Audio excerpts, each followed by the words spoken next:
Yes, yes. Did Ken come to you? He did. Yes, he did. That was that was how it happened. Actually, I wasn't sort of met to read for Ophelia or anything like that. I was offered it on a plate, and that had never happened to me before. And I had met Ken before, so he was familiar with my work in an audition sort of situation, because I'd met him when he was casting Frankenstein, not for the part that Helena Bonham Carter played, but for another part which I didn't get and was devastated not to get.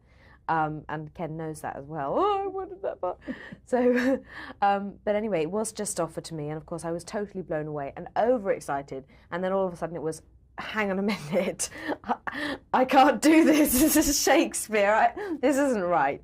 But I had always had a little dream about one day playing Ophelia, and really thought that it was never going to happen.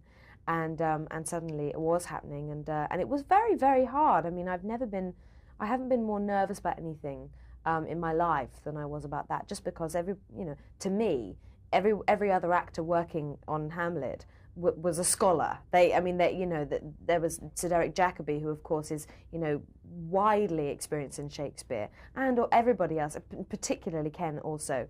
And I just thought, well, I'm going to walk in there and seem like the dumbest, most ignorant, stupid child.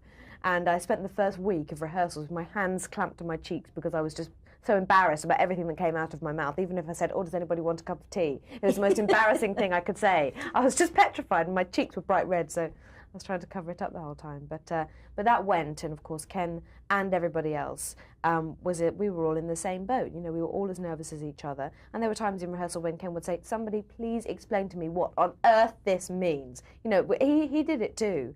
So that was incredibly reassuring.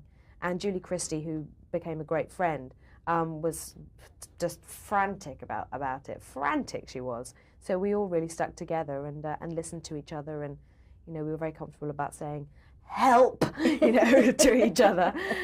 So it was good. It was really good in the end.